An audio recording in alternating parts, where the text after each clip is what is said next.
Hello, honorable members of the clan. So, welcome to my YouTube channel. So, let's stick around Johannesburg, particularly in Midrand, from what I picked up on the presser that was held by Senzo Mchunu's chief of staff. I'm not quite sure if he's former or he's still the chief of staff. So, let's assume he's still the chief of staff because Senzo Mchunu is just on leave from released by, of course, the president for now until all these allegations have been finalized or whatever the case is. Now, I want to speak to those.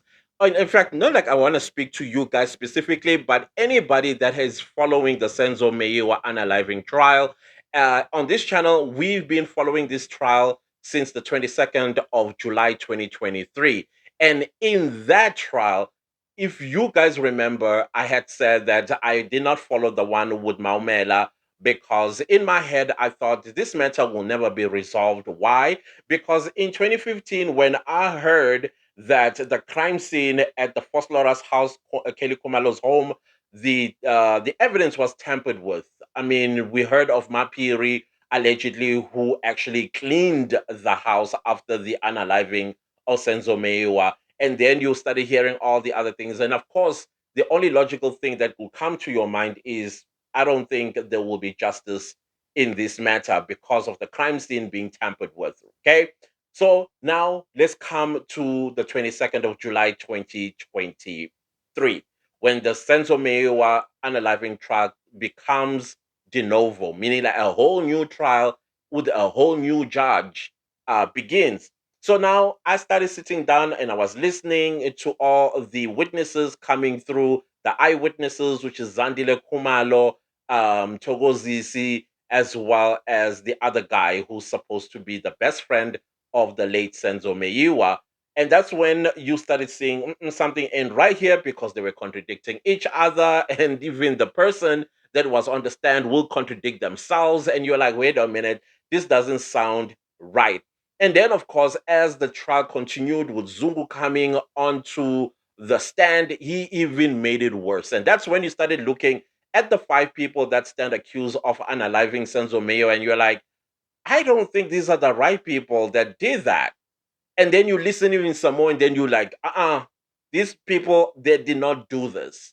Now, who did it? The only people that could know or could have known who has done that to Senzo Mewa are the people that he was with at the house in Fosloras on the 26th of October 2014, right? So why aren't they also in the dock as accused number 6, 7, 8, 9, 10, and 11? At least so that we can, whatever the judge will see there.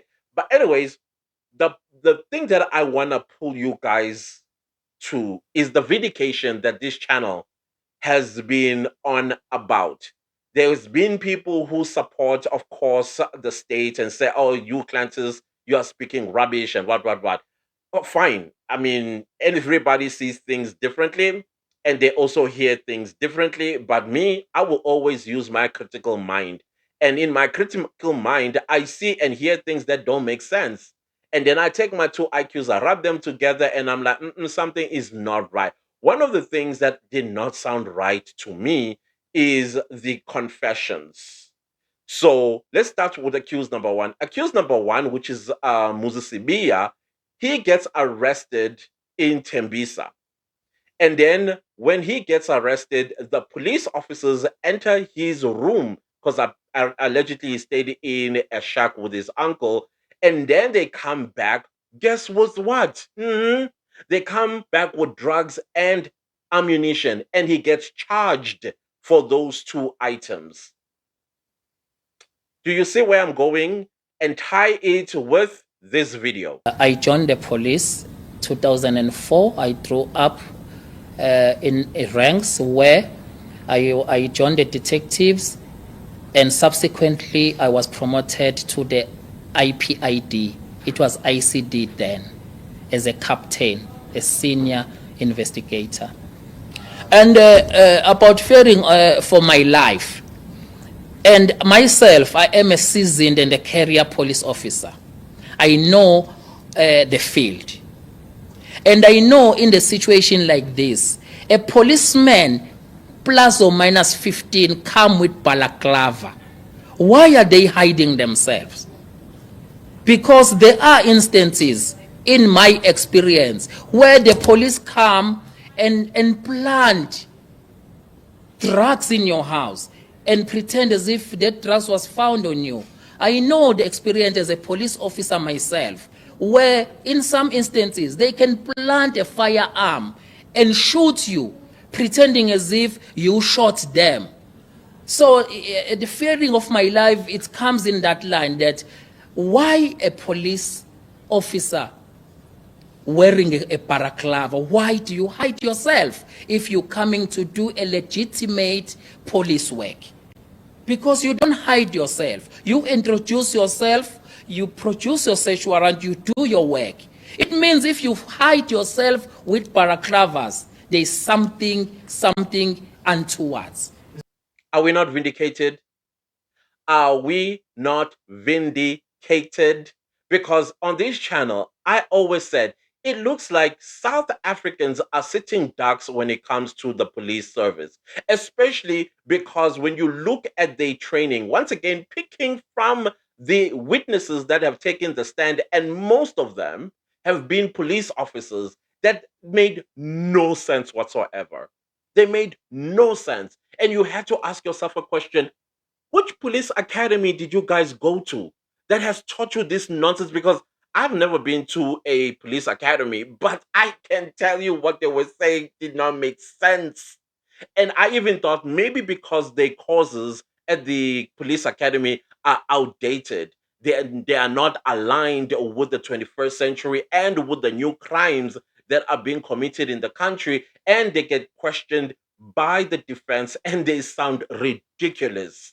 That's the thing that I thought maybe that's the reason. But no, it's not the reason.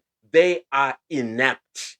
These people, like I said in my previous video, and something that was revealed by Fanny Masemula, that the majority of our police officers, they are not vetted.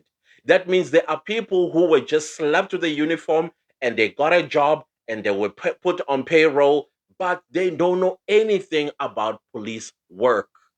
Absolutely nothing. And they just keep rising in the ranks. For what good reason? Nobody knows. So when it comes to investigations, what do they know? They know nothing about investigations. So the only solution that they have is to pin a case of a crime a person on the street did not commit. They just look at you, they say, yeah, this one looks like the type that would do such a crime. And that is why now we have two people that were picked from the street. That is Musa Sibi, accused number one, and Bongani Ntanzi, who's accused number two. And then they thought, let's add some little more conviction so that we sell the story and it sounds sellable to the people of South Africa. Hence, what did they do? They went and gotten accused number three, accused number four, and accused number five. What do they have in common? They are serving long sentences. Accused number five, 6 life sentences. Accused number four, I think, life sentences. And accused number three, I think he has like 15 years in prison or something like that, or even life in prison. I can't remember what he is convicted for, but they are Nkabis. So, yeah, let's add them. And then the people of South Africa are going to buy it. But they made a mistake with accused number one and accused number two. Had they just gave us these three, I believe high chances would have been South Africans would have believed that these are indeed the people that analyze Senzomia. But still, it will only work if the police officers, including the eyewitnesses, made sense. Because even when they are talking about accused number three, four, and five, still don't make sense. There is a photo of money in a clear plastic. That is a meme that was going around, and they are taking that meme and making it as evidence. So clearly, there is a problem. And now the whole chief of staff of Senzom Tunu, the police minister, and he says he's been a police officer since 2004 and he knows how the field works, which also makes me wonder, has he done the same to other people as well? Because clearly he says he knows how the field work. They come wearing balaclavas, and when they are wearing balaclavas, you just know that they are going to pin something on you you did not commit. They enter your house without a search warrant. They plant something. What comes to mind when you are hearing all of that? The bullet shell that suddenly appeared behind a jar at the Kumalo house, and yet the first responders whose job is to sweep looking for what? For evidence and put cones where there are evidence, including blood spatters, you name them. And so that if they do a replay of the crime scene, or they, I don't know, I think this dramatize the crime scene, they know where to follow. And then comes Musia. Musia doesn't find a bullet shell. He himself tells the court that I looked everywhere and there was no shrapnel, there was no bullet shell, nothing. But suddenly, the lady that I always confuse her surname, because it's like a yin yang. Yeah, Mushosha, Mushasho, something like that. She comes and guess what she finds? A bullet. And yet, that's six eyeballs. They swept everywhere in the crime scene and did not find anything. But she comes and she said, oh, there we go. We found a 9 millimeter bullet shell. And yet the eyewitnesses said it was a gun with a wheel, a flying wheel. What is a gun with a flying wheel? Is it not a revolver? Suddenly now we have a 9 millimeter.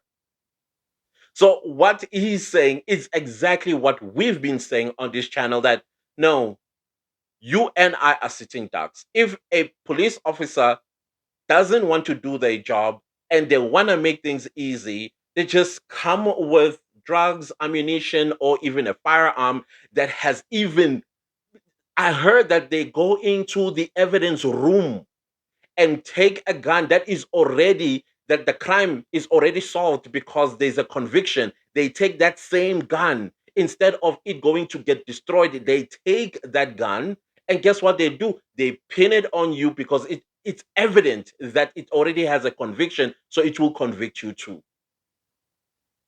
The evilness, the evilness, all because why?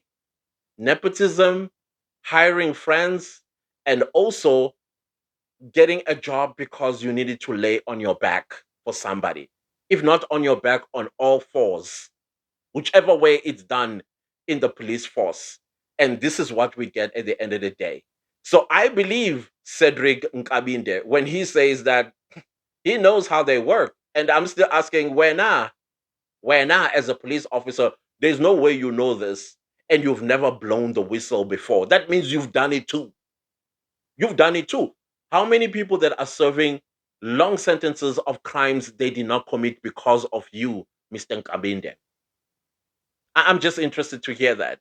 But Nhlanhla Mkhwanazi himself, he alluded to this, even though he did not go into detail about it. I think it was about the lady that was an acting, what's that prison name again in Empangeni? Kalagabusha. That prison called Kalagabusha in Empangeni. And she was an acting manager, I think, there. And the prison also has residence for the staff of the prison. And they, I don't know what happened. Allegedly, they sent an entire unit of police without Nhlanhla Mkhwanazi's knowledge, because I think they were working with RBM or something like that. But they allegedly found drugs and ammunition by the bin of her yard. And they wanted what? To arrest her. Why? Goodness knows why. So if they do it to each other, who are we as ordinary citizens of this country? So this vetting better come sooner rather than later, because that means we have police officers that aren't supposed to be there because they are untrained. They know nothing about investigations. Nothing. Absolutely nothing. And that is why you have people who they haven't found or gotten justice because police are inept, especially the detectives. Again, I ask, is the South African Police Academy courses in line with the new crimes that are being committed in this country? Because if that's not the case, that means the entire police force of this country needs to be retrained. They need to be retrained because crime keep getting advanced, and the more advanced this crime, today we even have cyber crimes. How many of them are trained in cyber crimes? And now South Africa is one of the countries that has been identified on the African continent as the 14th country that has cyber crimes violations. And we know you and I, those are not South Africans. You and I know we are not a Nigerian prince. We are not. We don't do that nonsense.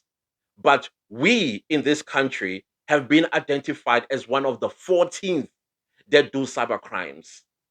Our Is the South African Police Service trained for that? I doubt it, because we would not be in this situation. So who has to enter and rescue us? Interpol, CIA, and FBI, because South African Police Service is inept in that particular field. Why? I suspect because their training is outdated, still stuck in the 90s. Crimes of the 90s have long gone. We have human trafficking today. Do they have a unit in the South African Police Service that deals with that? That is why you have Nigerians about in Menlyn Park eyeing girls and kidnapping them. Crime has advanced. So that is why when there is a crime and they're getting pressure, they're coming for you. And when they come for you, they smear you with a case of a crime you did not commit. And you will be found guilty, unfortunately, just like Moses Sibi, accused number one, was found guilty on the 5th of December 2024. He's serving now a sentence of a crime he did not commit, because those police officers, they wanted him. They had eyed him. They identified him to take the fall for the unaliving of Senzo Meiwa. Nkabinde just came and just solved the Senzo Meiwa unaliving trial, in my opinion. But Obaloy, they will keep pushing. Those 5 people that are accused of unaliving Senzo Meiwa are wrong people. One of the people that were with Senzo Meiwa on the 26th of October 2014 pulled the trigger. And all of them know who that person is. So why is he or she getting protected? Why now? Accused number one and two, who had their whole lives ahead of them, now they are facing a life sentence of a crime they did not commit. Yet the crime scene was swept. Even the entire judge, he argues with the evidence from the evidence experts like DNA. He is adamant that it doesn't mean that these 5 were not there. When it comes to the cell phone records, that by the time Senzo Meiwa was unalived, they were all in the city of Johannesburg. All of them. But no, no, no. Let's argue that that evidence. What if they gave their phones to somebody so that they go and commit a crime in by unaliving Sensome, because they are hired by Kelly Kumalo, which is another thing that I don't believe. I don't believe that for 1 second. However, I believe that Kelly Kumalo knows who pulled the trigger. Kelly Komala, because she was one of those people that were with Senzo Meiwa on the 26th of October 2014. Oh my goodness, this month is 11 years. Once again, I feel like I want to say I'm vindicated, because in 2015, I was like, this is not going to be resolved. They cleaned the crime scene. So, anyways, guys, I don't know what your thoughts are, because Nkabinde solved this. And there are people, maybe your loved ones, that are serving long sentences of crimes they did not commit. And they've told you, they cried, they did everything for you to please believe them, but they were found guilty anyways, because the evidence was overwhelming. Anyways, guys, I will leave this video right here for you to ponder, because yeah, I am traumatized by that. But I'm also grateful at the same time, because you and I, who have been following the Senzo Meiwa unaliving trial since 2023, we vindicated, because we talked about this. We saw it. It's just that, again, We are not in the force, so we did not know exactly where to put our fingers on, but we could see something isn't right here. And I say the guilty culprit is the training of the police or lack thereof, because some of them, they were put there because somebody gave them a job without training. That is why some of them commit crimes, and they've been charged with those crimes, but they're still wearing the blue uniform. So let's get this vetting quickly, SIU. I will be so grateful so that you can identify what the problem is and let's resolve it, because at the end of the day, the people of South Africa are the ones that get to live this trauma on a daily basis that are perpetuated sometimes by the South African police force or service, whatever it is that they're called. I get so confused. Are they a force or a service? What is it? Anyways, I will leave this video right here, and at least I can go to bed tonight feeling vindicated. Yeah, I did this video last night if you're watching it today. Yeah, I feel a bit vindicated about that. Like, seems like we were right. Anyways, guys, goodbye.